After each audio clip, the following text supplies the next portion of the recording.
Hello everyone. तो कैसे हैं आप सब लोग। आई होप आप लोग अच्छे होंगे, अपना और अपनी पढ़ाई का ध्यान बहुत अच्छे तरीके से रख रहे होंगे।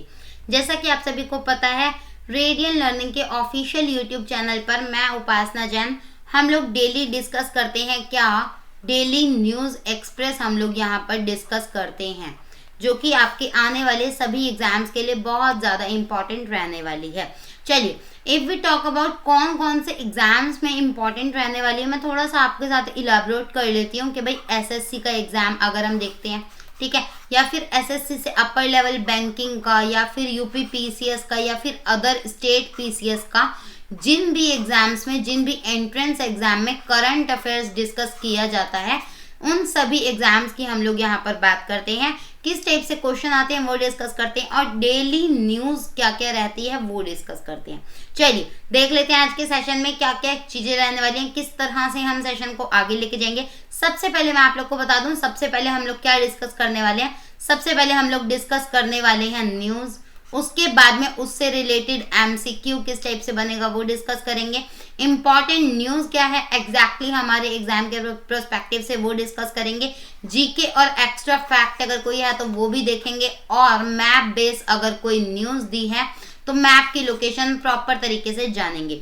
अच्छा, लास्ट में हम लोग क्या करेंगे, लास्ट में ना हम लोग रिवीजन, वन लाइनर या फिर फिल इन द ब्लैंक्स के फॉर्म में रिवीजन देखेंगे। पिछले कुछ महीनों का या पिछले साल का भी उठा लेंगे। 10 वन लाइनर होंगे, जिससे आपका रिवीजन भी साथ के साथ में चलता रहेगा।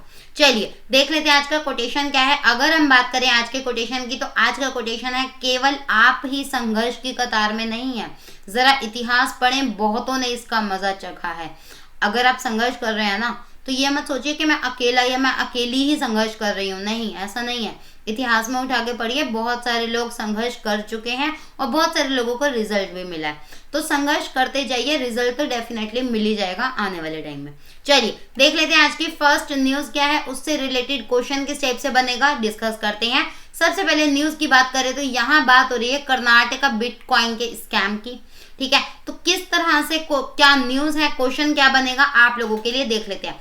क्वेश्चन बनेगा सीधा का सीधा कि भाई क्या क्वेश्चन बनेगा, central crime branch police of dash arrested 26-year-old Shri Krishna Ramesh alias Shrikri on November 4, 2021। यहाँ पर बात मतलब 2020, यहाँ पर बात की गई है किसके बारे में, यहाँ बात की गई है श्री कृष्ण रमेश, जिनको श्रीकी के नाम से भी जाना जाता है। और यहाँ बोला गया है क्या, यहाँ बोला गया है सेंट्रल क्राइम ब्रांच पुलिस कहाँ पर लोकेटेड है। तो यहाँ पर अगर हम बात करें करेक्ट आंसर की, तो भाई इसका करेक्ट आंसर बैंगलोर बन जाता है, ठीक है, बेंगलुरु इसका करेक्ट आंसर बन जाता है। अच्छा, न्यूज़ यहाँ कवर नहीं हुई है, न्यूज़ को प्रॉपर तरीके से देखते हैं, समझते हैं क्या है न्यूज़ एग्जैक्टली। यहाँ पर मैं आपको ऑलरेडी बता चुकी हूँ, बेंगलुरु की सेंट्रल क्राइम ब्रांच पुलिस ने 26 साल के श्री कृष्ण रमेश उर्फ श्रीकी को 4 तारीख को गिरफ्तार किया था, ठीक है। अभी यहाँ पर बात कर लेते हैं कुछ और इसके बारे में। He was arrested as per provisions of narcotics drugs and, यहाँ पर बात की गई है किसके बारे में, एनडीपीसी के बारे में, narcotic drugs and psychotropic substance, ठीक है। अब यहाँ पर बात की गई है इन चीजों के बारे में। इस अधिनियम के तहत उन्हें गिरफ्तार किया गया था। साथ में मैं आपको बताऊं, श्रीकी पर डार्क नेट के माध्यम से बिटकॉइन का उपयोग करके ड्रग्स खरीदने और हाई प्रोफाइल क्लाइंट्स को बेचने का आरोप लगाया गया था, ठीक है। बिटकॉइन का आप लोगों को पता है क्या रोल है, किस तरह से वो बैन है, सारी चीजें आप लोग जानते हैं। चलिए, इस गिरफ्तारी ने अपराधों को एक श्रृंखला को उजागर किया, क्योंकि पुलिस ने पाया कि भैया वह कई अन्य अपराधों में शामिल था, जैसे कि 2019 में कर्नाटक सरकार की ई प्रोक्योरमेंट साइट की हैकिंग। मतलब यहाँ पर पूछा जा सकता है, ई प्रोक्योरमेंट की साइट की जो हैकिंग हुई थी वो कौन से ईयर में हुई थी, 2019 में हुई थी कर्नाटका गवर्नमेंट में। तो उसमें भी मतलब इस हैकिंग में भी इस पर्सन का हाथ था, तो इसीलिए ये हाल फिलहाल में सुर्खियों में भी बन जाता है। चलिए बात करते हैं आज की अगली न्यूज़ की। ये क्या चीज़ है, ऑडिट। सब लोग को पता है ऑडिट क्या होती है, ठीक है। अब बात करेंगे हम इसके बारे में। क्वेश्चन क्या बनेगा आप लोगों के साथ में, क्वेश्चन बन जाएगा who is set to address the event of first audit दिवस। मतलब यहाँ बात की गई है फर्स्ट ऑडिट दिवस की, फर्स्ट ऑडिट डे, ठीक है, कब मनाया जाएगा, 16 नवंबर को ऑब्जर्व किया गया, ठीक है, किया जाएगा। और किन्होंने एड्रेस किया है, क्वेश्चन आपसे डायरेक्टली ये पूछा जाएगा। अगर हम बात करें आंसर की तो भाई इसका करेक्ट आंसर है नरेंद्र मोदी। हमारे प्राइम मिनिस्टर कौन है? नरेंद्र मोदी जी। और नरेंद्र मोदी जी ही इसको एड्रेस करने वाले हैं। चलिए, यहाँ ऑलरेडी आप देख पा रहे हैं, PM to address the event marking celebration of first audit दिवस ऑन 16 नवंबर। चलिए बात कर लेते हैं कुछ और इसके बारे में। ये ऑलरेडी हम डिस्कस कर चुके हैं, 16 नवंबर को इसको ऑब्जर्व किया जाएगा। अच्छा, यहाँ मैं आपको बता दूं क्या, ये जो कार्यक्रम होगा ना, ये सीएजी कार्यालय परिसर में आयोजित किया जाएगा। कैग के ऑफिस में इसको आयोजित किया जाएगा। अच्छा, और मैं बता दूं इसके बारे में, इस मौके पर पीएम सरदार वल्लभ भाई पटेल की प्रतिमा का भी अनावरण करने वाले हैं। तो ये भी आपको पता होना चाहिए, सरदार वल्लभ भाई जी की, जो सरदार वल्लभ भाई पटेल जी की जो प्रतिमा है, स्टैचू है, उसका भी अनावरण करेंगे इसी ओकेजन पर। कौन? हमारे प्यारे प्रधानमंत्री जी। चलिए, ऑडिट दिवस का जो पहला संस्करण है वो सीएजी की संस्था की ऐतिहासिक उत्पत्ति और शासन, पारदर्शिता और जवाबदेही में इसके द्वारा किए गए योगदान को चिन्हित करने के लिए मनाया जाएगा। तो यहाँ पर चीजें इस तरह से लेके चलने वाली हैं। ऑडिट दिवस 16 नवंबर को ऑब्जर्व किया जाएगा। अब यहाँ पर बात हो रही है कैग के बारे में, तो हमारा फर्ज बन जाता है कैग के बारे में कुछ बातें जानने का। CAG is the constitutional authority in India. अच्छा, कैग की मैं फुल फॉर्म की अगर बात करूं तो controller and auditor general of India इसकी फुल फॉर्म होती है। ठीक है, it was established in accordance with article 148 of the constitution of India. कौन से आर्टिकल के तहत हम यहाँ बात करते हैं? आर्टिकल नंबर 148 कॉन्स्टिट्यूशन में। अगर हम देखें कैग के लिए कौन सा आर्टिकल हमें दिया गया है, आर्टिकल नंबर 148, एंड ये कॉन्स्टिट्यूशनल अथॉरिटी है इंडिया की। चलिए, CAG is empowered to audit all receipts and expenditure of the central as well as state governments. मतलब यहाँ पर बात की गई है क्या, सीएजी जो है, कैग है ना, वो केंद्र और राज्य सरकारों की सभी प्राप्तियों और व्ययों की लेखा परीक्षा का भी अधिकार माना जाता है। चलिए, अगर मैं आपको बता दूं क्या, the CAG is the statutory auditor of government owned corporations. मतलब कैग सरकार के स्वामित्व वाले नियमों का वैधानिक लेखा परीक्षक भी है। यह उन सरकारी कंपनियों की पूरक लेखा परीक्षा आयोजित करता है जहां सरकार की हिस्सेदारी 51% है। तो यहाँ पर बात की गई है कितनी परसेंटेज की? 51% अगर सरकार की हिस्सेदारी है तो उसमें हस्तक्षेप कैग इजीली कर सकता है। चलिए, तो ये सारी चीजें हमने कैग के बारे में जानी। ऑडिट दिवस 16 नवंबर को ऑब्जर्व किया जाता है। इस साल का जो होगा वो फर्स्ट होगा, उसको एड्रेस कौन करेंगे? नरेंद्र मोदी जी करने वाले हैं। चलिए बात करते हैं आज के अगले प्रश्न की। यहाँ बात की गई है क्या, केसरे हिंद ये क्या चीज है, क्यों है? एक बटरफ्लाई है। ठीक है, ये आप लोग को नजर आ रहा होगा ये क्या चीज है, ये बटरफ्लाई है। एक नाम क्या दिया गया है? केसरे हिंद। आप देखते हैं क्वेश्चन क्या बनेगा और प्रॉपर तरीके से न्यूज क्या बनेगी। चलिए, क्वेश्चन में आपसे पूछा गया है 13 नवंबर 2021 को किस राज्य ने केसरे हिंद को राज्य तितली के रूप में मंजूरी दी?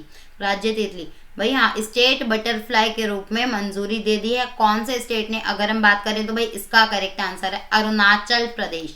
अरुणाचल प्रदेश इसका करेक्ट आंसर बन जाता है। अब बात कर लेते हैं कुछ इसके बारे में। मुख्यमंत्री कौन है? पेमा खांडू जी हैं। उनकी अध्यक्षता में अरुणाचल प्रदेश के राज्य मंत्रिमंडल ने 13 तारीख को केसरे हिंद को राज्य तितली के रूप में परमिशन दे दी, अप्रूवल दे दिया। ठीक है, अब यहाँ पर बात कर लेते हैं कुछ इसके बारे में। केसरे हिंद एक बड़ी और चमकीले रंग की तितली है। हमने देखा था इमेज में। यह एक मायावी स्वालो टेल बटरफ्लाई है जिसके नाम में इंडिया है। ठीक है, जिसके नाम में इंडिया है, ऐसी चीजें यहाँ पर बताई जा रही हैं। अच्छा, यहाँ मैं एक चीज और बता दूं, यह चीन में पाया गया था, तो इसीलिए भी ये इंपॉर्टेंट बन जाता है। यह जो बटरफ्लाई है ना, ये चीन में पाया गया था और अब इसे अरुणाचल प्रदेश के राज्य तितली के रूप में अप्रूवल मिल चुका है। ठीक है, तो अगर पूछा जाए ये कौन से कंट्री में पाया गया था या कौन से स्टेट में पाया गया था, तो भाई अगर हम इंडिया के पर्सपेक्टिव में बात करें तो इंडिया ने इसे स्टेट बटरफ्लाई का दर्जा दे दिया, अरुणाचल का। और अगर बात करें कौन से कंट्री में इसको पाया गया था सबसे पहली बार, तो भाई चाइना में इसको पाया गया था। चलिए अब बात कर लेते हैं आज की अगली न्यूज की, जो कि है बहुत इंपॉर्टेंट। टीवीएस मोटर की साइड से ये न्यूज है। क्वेश्चन क्या बनेगा, न्यूज क्या है, डिस्कस कर लेते हैं। TVS motor became first Indian two wheeler market to join UN global compact. मतलब यहाँ बात की गई है यूएन ग्लोबल कॉम्पैक्ट के बारे में।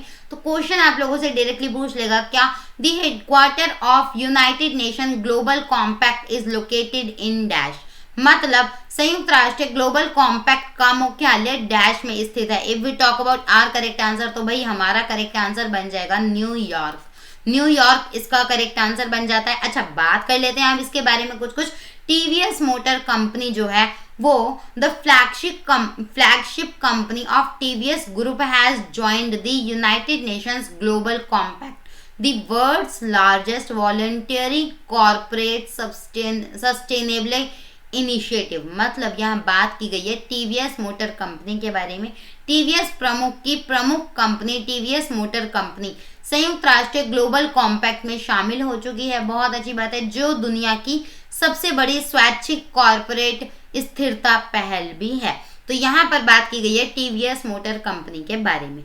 चलिए यहाँ मैं आपको बता दूं, टीवीएस मोटर यूएनजीसी में शामिल होने वाली पहली भारतीय दोपहिया और तिपहिया निर्माता बन चुकी है। क्योंकि ये इम्पोर्टेंट इसीलिए भी बन जाती है क्योंकि ये फर्स्ट इंडियन टू व्हीलर और थ्री व्हीलर मैन्युफैक्चरर है जिसने ज्वाइन किया है किसको, यूएनजीसी को। ठीक है, यूएनजीसी को ज्वाइन करने वाली इंडिया की फर्स्ट कंपनी बन गई है टू व्हीलर और थ्री व्हीलर की कैटेगरी में। चलिए बात करते हैं कुछ और। टीवीएस मोटर सहयोगी परियोजनाओं में भी शामिल होगी जो संयुक्त राष्ट्र के विकास लक्ष्यों, विशेष रूप से सतत विकास लक्ष्यों को आगे बढ़ाएगी। अब यहाँ पर एक टर्म आई है क्या, एसडीजी, मतलब सस्टेनेबल डेवलपमेंट गोल्स के बारे में यहाँ बात की गई है। तो इसके बारे में मैं थोड़ा सा आपको बता दूं, 2030 तक का टारगेट बनाया है। टोटल कितने गोल्स हैं, 17 गोल्स की यहाँ पर बात की गई है। वो गोल्स भी हम आगे वाली स्लाइड में डिस्कस करने वाले हैं। 2030 तक का टारगेट बनाया है अचीव करने का, किसके द्वारा, यूएन के द्वारा। कब बनाया गया था, 2015 में। ठीक है, अब यहाँ पर बात कर लेते हैं गोल्स के बारे में। जैसा कि मैंने आपको बताया था 17 गोल्स हम डिस्कस करने वाले हैं। फर्स्ट गोल की बात करें तो भाई फर्स्ट गोल हमें देखने को मिलता है क्या, फर्स्ट गोल हमें देखने को मिल जाता है नो पॉवर्टी। सेकंड की बात करें जीरो हंगर। थर्ड की बात करें तो good health and wellbeing, quality education fourth number पे बात करें, जेंडर इक्वालिटी की बात करें फिफ्थ नंबर पर, and clean water and sanitation की बात करें सिक्स नंबर पर। अच्छा, यहाँ बात कर लेते हैं 7 नंबर पर कौन सा है, अफोर्डेबल एंड क्लीन एनर्जी। आपको ये नंबर वाइज याद नहीं करने, बट हाँ जो बहुत ज्यादा इंपॉर्टेंट है लाइक पॉवर्टी, वैसे तो सारे इंपॉर्टेंट है, 17 के 17 ही इंपॉर्टेंट है। थोड़ा सा टाइम लगा के आप लर्न कर लीजिएगा, आपको याद भी रहेगा। और ये तो पता होना चाहिए कि भाई हेडिंग कौन सी है, राइट। जैसे no poverty sustainable development goals की कैटेगरी में आता है, ये आपको पता होना चाहिए। ठीक है, अब कंटिन्यू करते हैं। 8 नंबर पर कौन सा आता है, 8 नंबर की बात करें decent work and economic growth. 9th की बात करें तो भाई industry innovation and infrastructure. 10th की बात करें साथ में रिड्यूस्ड इनइक्वालिटीज। 11th की बात करें sustainable cities and communities. Responsible consumption and production की बात करें तो ये 12th नंबर पर आता है। 13th की बात करें क्लाइमेट एक्शन। 14th की बात करें life below water and 15th की बात करें लाइफ ऑन लैंड। ये इसमें कंफ्यूज बिल्कुल नहीं होना, 14 नंबर पर आता है life below water and 15 number पर आता है लाइफ ऑन लैंड। ठीक है, दोनों डिफरेंट है। ठीक है, 16 नंबर की बात करें piece justice and strong institutions. 17th की बात करें पार्टनरशिप्स फॉर द गोल्स। मतलब ये पूरे के पूरे 17 गोल्स की यहाँ पर बात की गई है जो कि आप लोगों को याद होने चाहिए। एटलीस्ट हेडिंग तो आपको याद होनी ही चाहिए कि भाई कौन कौन से गोल्स में किस किस तरह की चीजें कवर की गई हैं। अच्छा, अब यहाँ पर मैं आपको थोड़ा सा बता दूं, अगर हंगर से रिलेटेड कोई टॉपिक है, ठीक है, या फिर पॉवर्टी से रिलेटेड कोई टॉपिक है, तो वो आ जाएगा पॉवर्टी की कैटेगरी में और हंगर वाला टॉपिक आ जाएगा हंगर की कैटेगरी में, राइट। तो इस तरह से चीजें क्लासिफाई हो जाती हैं इन गोल्स में। 17 टोटल गोल्स हैं जिसका अचीवमेंट ईयर 2030 डिक्लेयर किया गया है। इन सारे गोल्स को अचीव किया जाएगा 2030 तक, किसके द्वारा, यूएन के द्वारा। कब ये डिक्लेयर किया गया था, 2015 में इसको डिक्लेयर किया गया था। चलिए बात कर लेते हैं आज की अगली न्यूज की, जो कि क्या है, जो कि है वांगला फेस्टिवल के बारे में। 44th इस साल हमें कौन सा फेस्टिवल देखने को मिला है, 44th नंबर का फेस्टिवल देखने को मिला है। अब ये क्या है, कहाँ मनाया जाता है, डिस्कस कर लेते हैं आगे की स्लाइड में।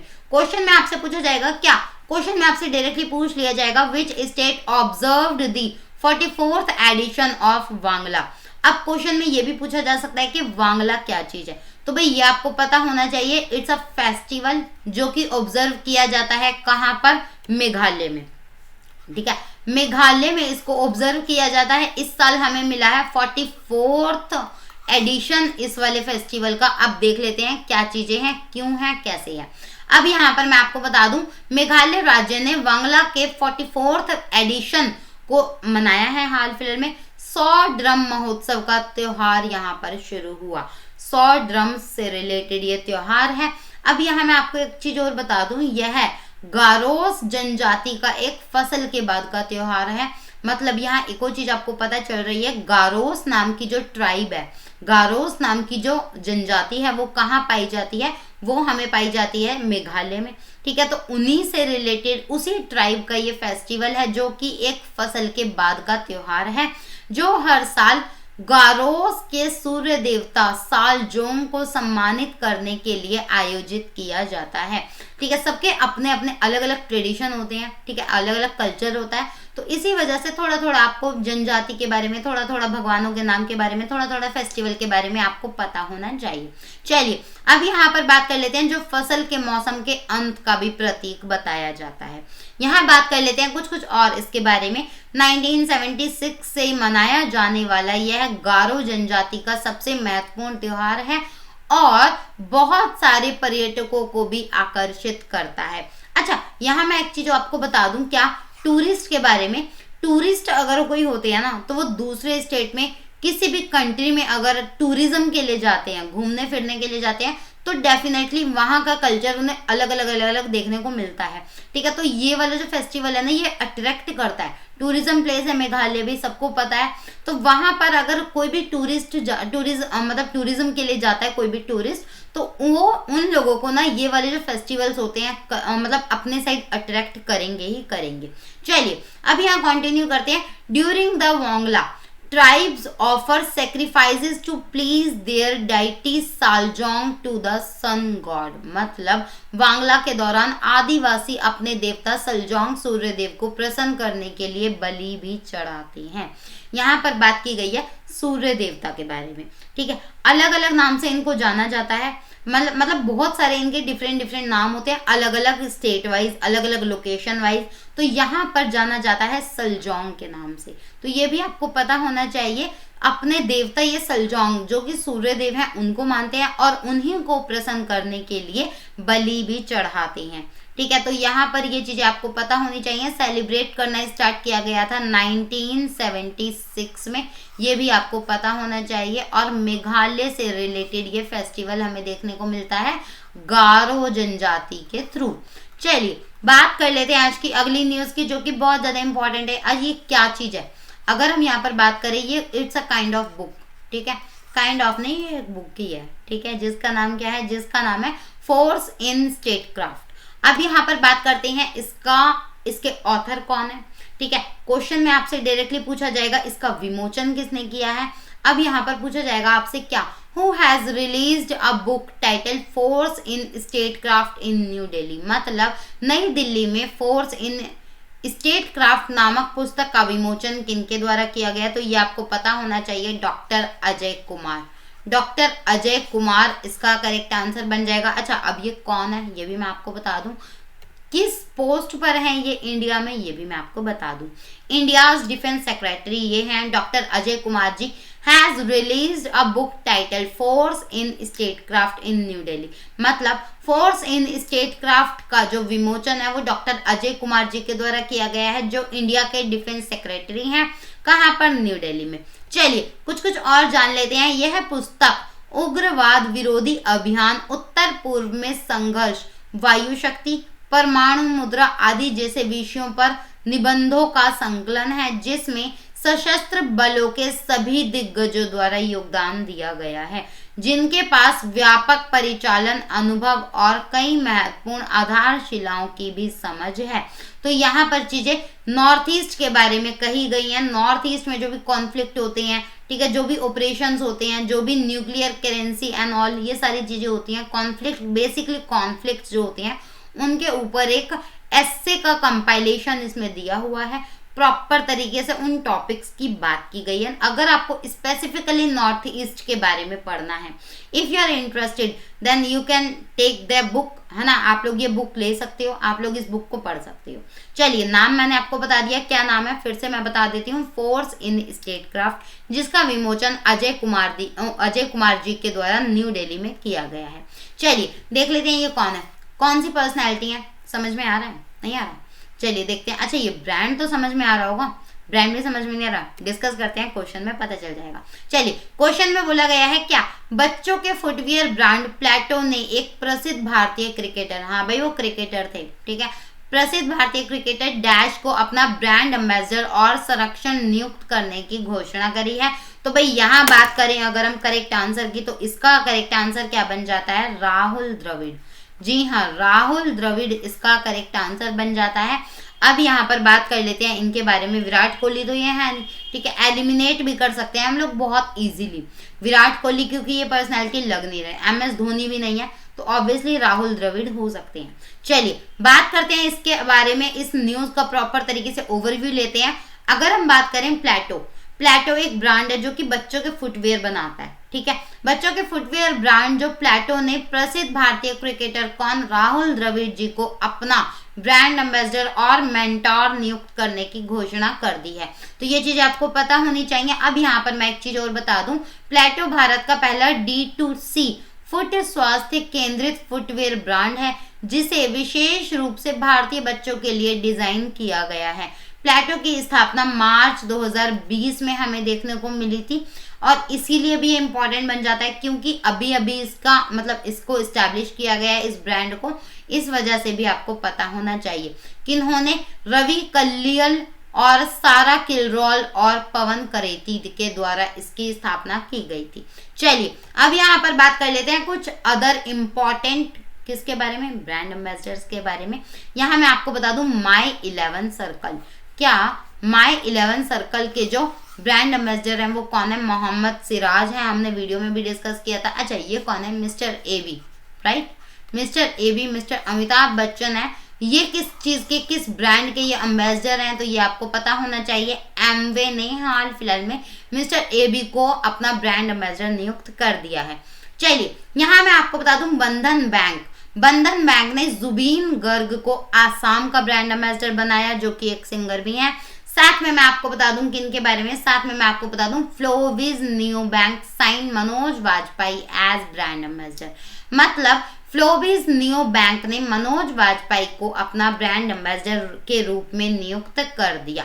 चलिए साथ में बात कर लेते हैं, ये तो सबको पता ही होगा, ठीक है बॉयज, फटाफट से बता दो, पता है ना, दीपिका पादुकोण की यहाँ बात की गई है। एडिडास रोप सबको पता ही होगा, एडिडास ने दीपिका पादुकोण को बनाया ग्लोबल ब्रांड एम्बेसडर, तो ये भी आपको पता होना चाहिए। साथ में हम बात कर लेते हैं, ये कौन है, विराट कोहली, कौन से कंपनी के ये ब्रांड एम्बेसडर है, फायर बोल्ट, स्मार्ट वॉचेज आती हैं बहुत अच्छी, ठीक है, फायर बोल्ट के ये ब्रांड एम्बेसडर बन चुके हैं, कौन, विराट कोहली। चलिए बात करते हैं कुछ और इनके बारे में। पंकज त्रिपाठी, सबको पता ही होगा ये कौन है, ठीक है, पंकज त्रिपाठी ब्रांड एम्बेसडर बने हैं फिनो पेमेंट्स बैंक के। फिनो पेमेंट्स बैंक ने पंकज त्रिपाठी को अपना ब्रांड एम्बेसडर नियुक्त कर लिया है। चलिए most important personality and one of my favourite, Neeraj Chopra, ठीक है, नीरज चोपड़ा को टाटा AIA लाइफ इंश्योरेंस ने अपना ब्रांड एम्बेसडर नियुक्त कर दिया है। तो ये भी आपको पता होना चाहिए। स्पोर्ट्स प्लेयर्स को बेसिकली ना बहुत फेमस पर्सनालिटीज, जैसा कि मैं आपको बता चुकी हूँ, एक्टर है, एक्ट्रेस है, सिंगर है, लाइक स्पोर्ट्स प्लेयर है, तो इन सब लोगों को ही ब्रांड एम्बेसडर बनाया जाता है। चलिए बात कर लेते हैं आज के अगले न्यूज की, जो कि क्या है, वर्ल्ड डायबिटीज डे, WDD। अब यहाँ पर बात करते हैं क्वेश्चन क्या बनेगा, क्या क्या पूछा जा सकता है और इम्पोर्टेंट न्यूज क्या है। World diabetes day is observed on which date, so if we talk about our correct answer, तो भाई our correct answer is 14th November. 14th November इसका करेक्ट आंसर बन जाएगा, एज ऑलरेडी वी डिस्कस। अब यहाँ पर बात कर लेते हैं इसके बारे में कुछ और। हर साल 14 नवंबर को वर्ल्ड डायबिटीज डे को ऑब्जर्व किया जाता है। The campaign aims to raise awareness around the crucial role that nurses play in supporting people living with diabetes. मतलब अभियान का जो उद्देश्य है ना वो क्या है, मधुमेह से पीड़ित लोगों का समर्थन करने में नर्सों की महत्वपूर्ण भूमिका के बारे में जागरूकता को बढ़ाना। अब यहाँ पर बात करें इस साल के थीम की, तो भाई इस साल का जो थीम है वो क्या है आपको पता होना चाहिए, एक्सेस टू डायबिटीज केयर। मतलब मधुमेह देखभाल तक पहुंच, एक्सेस टू डायबिटीज केयर इस साल का हमें थीम देखने को मिल जाता है। चलिए यहाँ पर बात कर लेते हैं 2007 के बारे में। क्योंकि भाई 2007 में महासभा ने, जनरल असेंबली ने 14 नवंबर को विश्व मधुमेह दिवस के रूप में नामित करते हुए संकल्प 61/225 को अपनाया था। ठीक है, अब यहाँ पर मैं आपको एक चीज और बता दूं, दस्तावेज ने मानव स्वास्थ्य को बढ़ावा देने और सुधारने के लिए बहुपक्षीय प्रयासों को आगे बढ़ाने और उपचार और स्वास्थ्य देखभाल शिक्षा तक पहुंच प्रदान करने की तत्काल आवश्यकता को भी मान्यता दी। तो यहाँ पर चीजें इस तरह से देखने को मिल रही हैं। 2007 की यहाँ पर बात की गई है। चलिए देख लेते हैं कुछ और इम्पोर्टेंट डेज सबको पता है। Happy children's day. Children's day अभी हम लोगों ने मनाया था, कब आता है ये, 14 नवंबर को आता है। और जवाहरलाल नेहरू जी से रिलेटेड एक वीडियो भी अपलोड की गई है चैनल पर, आप लोग देख सकते हैं। अगर आप लोगों ने चैनल को सब्सक्राइब नहीं किया तो भाई फटाफट से चैनल को भी सब्सक्राइब कर दो, जिससे जितने भी इंपॉर्टेंट वीडियोस आते हैं ना, करंट अफेयर से रिलेटेड, स्टैटिक पार्ट से रिलेटेड या फिर प्रीवियस ईयर क्वेश्चन से रिलेटेड सारे वीडियोस आप लोग को मिलते जाएंगे। और बेल आइकॉन पे जरूर से जरूर प्रेस कर दीजिएगा। क्यों? क्योंकि भाई जब वीडियो आएगा ना तो आपको पता चल जाएगा, नोटिफिकेशन आ जाएगा। चलिए देखते हैं हैप्पी चिल्ड्रंस डे। सबको पता है चिल्ड्रंस डे 14 नवंबर को ऑब्जर्व किया जाता है। क्यों ऑब्जर्व किया जाता है ये हमने देख लिया था उस वाले वीडियो में, आप लोग देख लीजिएगा, आई बटन में आपको वीडियो भी मिल जाएगा। चलिए वर्ल्ड निमोनिया डे की बात करें तो ये 12 नवंबर को ऑब्जर्व किया जाता है। इंटरनेशनल डे ऑफ रेडियोलॉजी के बारे में बात करें तो 8 नवंबर को ये हमें मिलता है। और वर्ल्ड वीगन डे की बात करें तो ये हमें 1 नवंबर को देखने को मिल जाता है।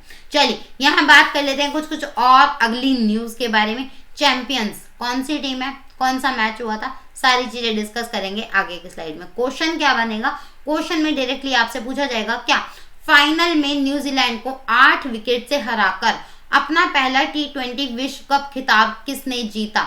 मतलब यहाँ हमें क्वेश्चन में 3 चीजें और पता चल रही हैं। क्या, डिफीट किया गया न्यूजीलैंड को, ठीक है, और कितने विकेट से, 8 विकेट से, कहां पर, T20 में अपना पहला T20 विश्व कप खिताब जीता कौन सी टीम ने, ठीक है, 8 विकेट के द्वारा न्यूजीलैंड को हरा दिया गया, कहां पर, फाइनल में। चलिए अगर यहाँ पर बात करें करेक्ट आंसर की तो भाई इसका करेक्ट आंसर ऑस्ट्रेलिया बन जाता है। ऑस्ट्रेलिया इसका करेक्ट आंसर है। अब यहाँ बात कर लेते हैं इस न्यूज के बारे में प्रॉपर तरीके से। यहाँ बताया गया है क्या, ऑस्ट्रेलिया ने फाइनल में न्यूजीलैंड को 8 विकेट से हराकर अपना पहला T20 विश्व कप खिताब जीत लिया। बहुत अच्छी बात है। अब यहाँ बात करते हैं क्या, ग्लोबल फाइनल में 173 रनों का लक्ष्य कभी आसान नहीं होता। अगर आप मैच के बारे में थोड़ी बहुत नॉलेज भी रखते हैं ना तो भी आपको पता होगा 173 रनों का जो लक्ष्य है ना वो इजी नहीं होता। लेकिन मार्श ने अपनी शक्ति और पहुंच से इसे डेविड वार्नर की कंपनी में पार्क के टहलने जैसे बना दिया। मतलब बहुत इजीली अचीव कर लिया, ठीक है, जिन्होंने अपने लिए भाग्य का पहिया भी बदल लिया और उनकी टीम ने जीत के दौरान 18.5 ओवर में हासिल कर ली जीत। मतलब 18.5 ओवर में ही उन्होंने जीत को हासिल कर लिया था। अब यहाँ पर बात कर लेते हैं मिचेल मार्श। मिचेल मार्श को प्लेयर ऑफ द मैच चुना गया, तो इसीलिए ये चीजें इंपॉर्टेंट बन जाती हैं, ये पर्सनालिटीज थोड़ी थोड़ी इंपॉर्टेंट बन जाती हैं। बात करते हैं आज की अंतिम न्यूज की, जो कि है क्या, जो कि है एक बुक से रिलेटेड। अब बुक क्या है, ऑथर कौन है, क्या क्या है बुक में, वो भी डिस्कस करेंगे आगे की स्लाइड में। अब यहाँ बात की गई है अनशैकलिंग इंडिया, ये इस नाम से एक बुक रिलीज की गई है। ऑथर कौन है, क्वेश्चन में आपसे पूछा जा सकता है। अब बुक टाइटल, जिसका टाइटल क्या है, unshackling India, hard trust and clear choices for economic revival. क्यों इंपॉर्टेंट है ये, सिर्फ एक टर्म की वजह से नहीं, 2 टर्म की वजह से, इकोनॉमिक रिवाइवल और इंडिया, इन दोनों टर्म की वजह से ये बुक बहुत ज्यादा इंपॉर्टेंट बन जाती है। चलिए बात करते हैं करेक्ट आंसर की, तो भाई इसका करेक्ट आंसर बन जाता है both options are correct. Both options are correct, मतलब अजय और सलमान दोनों इस बुक के ऑथर हमें देखने को मिल जाते हैं। चलिए यहाँ मैं आपको बता दूं, अजय छिब्बर और सलमान अनीस सोज द्वारा लिखित unshackling India hard to and clear choice for economic revival नामक पुस्तक एक लॉन्च की गई है। साथ में मैं आपको बता दूं, ये एक नई पुस्तक इस बात की जांच करती है कि भैया क्या भारत अगले 25 वर्षों का उपयोग कर सकता है जब वह स्वतंत्रता के 100वें वर्ष तक पहुंच जाएगा। क्योंकि भाई देखो 1947 में हमें स्वतंत्रता मिली थी, ठीक है, 2047 में हमें 100 ईयर्स कंप्लीट हो जाएंगे, ठीक है। तो यहाँ पर बातें उन्हीं चीजों के बारे में इस बुक में की गई हैं, न केवल अपनी अर्थव्यवस्था का पुनर्गठन करने के लिए बल्कि अपनी लोकतांत्रिक ऊर्जा को फिर से जीवंत करने और 2047 तक वास्तव में विकसित अर्थव्यवस्था बनने की अपनी क्षमता को मुक्त करने के लिए। तो यहाँ पर बात की गई है आने वाले 25 सालों के बारे में, इंडिया के कंटेक्स्ट में प्रॉपर तरीके से बात की गई है। 2047 तक क्या ये चीजें अचीव कर पाएगा, हमारी कंट्री अचीव कर पाएगी? तो इन सारी चीजों पर क्वेश्चन एंड आंसर इस बुक में दिए गए हैं। क्वेश्चन एंड आंसर ऐसे नहीं, मतलब सब्जेक्टिव वाइज, राइट। अगर किसी के माइंड में कोई क्वेश्चन रेज होता है तो उसका आंसर आपको इसमें मिल सकता है, हम कह सकते हैं। चलिए अब यहाँ पर बात कर लेते हैं most important part of the video. Most important part क्यों है? क्योंकि यहाँ पर हम लोग रिवीजन डिस्कस करने वाले हैं, प्रॉपर तरीके से रिवीजन करने वाले हैं, वन लाइनर के फॉर्म में या फिर फिल इन द ब्लैंक्स के फॉर्म में। चलिए देख लेते हैं, 10 वन लाइनर देखेंगे। सबसे पहले मैं आपको बता दूं, इसका ओवरव्यू दे दूं कि भाई हम लोग ना किसी भी टॉपिक से ले सकते हैं, ठीक है, कोई स्पेसिफिक टॉपिक नहीं होगा, जो हाल फिलहाल में सुर्खियों में रहा होगा उसी टॉपिक से 10 वन लाइनर उठा लेंगे या 10 MCQ या फिर 10 क्वेश्चन उठा लेंगे। चलिए फर्स्ट की बात करें तो first service of Vande Bharat was started from which year? 2019 में वंदे भारत की फर्स्ट सर्विस को स्टार्ट किया गया था।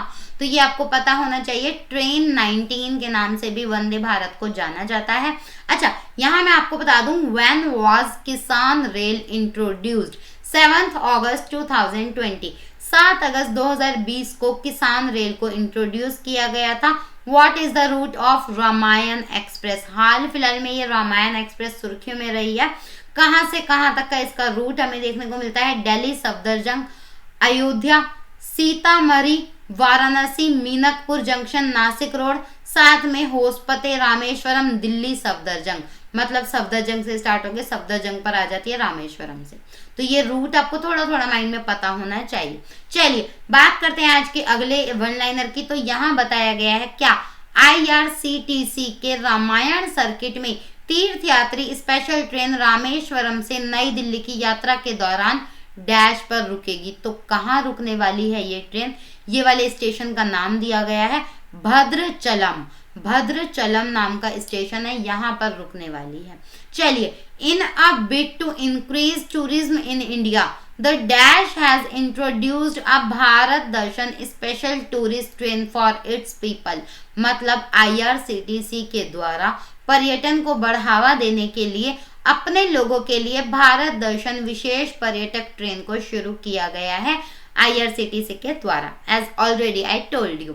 चलिए यहाँ बात कर लेते हैं, when was Indian railway fully electrified? मतलब भारतीय रेलवे का पूर्ण विद्युतीकरण कब हुआ था?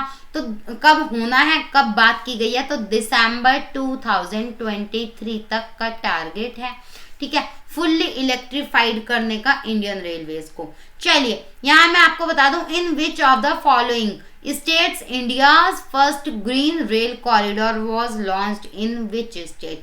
मतलब किस राज्य में भारत का पहला ग्रीन रेल कॉरिडोर लॉन्च किया गया था? तो भाई इसका करेक्ट आंसर तमिलनाडु हो जाएगा। चलिए यहाँ मैं आपको बता दूं, what is the target for renewable energy in India by 2022? Bharat में 2022 तक अक्षय ऊर्जा का लक्ष्य क्या है? तो 175 गीगावाट इसका लक्ष्य रखा गया है 2022 तक अचीव करने का। किसका? रिन्यूएबल एनर्जी का। Where is the India's largest floating solar plant? तो ये भी आपको पता होना चाहिए, NTPC सिम्हाद्री इसका करेक्ट आंसर है। NTPC सिम्हाद्री सोलर प्लांट जो है वो इंडिया का सबसे बड़ा फ्लोटिंग सोलर प्लांट भी माना जाता है। चलिए, India's largest floating solar power plant commissioned in Andhra Pradesh. Andhra Pradesh की यहाँ पर बात की गई है। भारत का सबसे बड़ा तैरता और सौर ऊर्जा संयंत्र कहाँ पर चालू होने वाला है? आंध्र प्रदेश में चालू होने वाला है। तो यहाँ पर हमने सारी न्यूज़ डिस्कस करी, प्रॉपर तरीके से रिवीजन किया, किस तरह से क्वेश्चन बन सकते हैं एग्जाम्स में, वो सारे डिस्कस किए, और अदर इम्पॉर्टेंट न्यूज़ जो भी थी वो भी डिस्कस करी। अगर आपने वीडियो को लाइक नहीं किया तो भाई फटाफट से लाइक कर दो, शेयर नहीं किया तो अपने सभी दोस्तों में जल्दी से जल्दी वीडियो को शेयर कर दो, और अगर आपने चैनल को सब्सक्राइब नहीं किया तो चैनल को भी सब्सक्राइब कर दो, बेल आइकॉन को भी प्रेस कर दो, जिससे सारे वीडियोस आपको टाइम टू टाइम मिलते जाएं। आज के लिए इतना ही। Thanks for watching this video. Have a good day, bye bye and take care.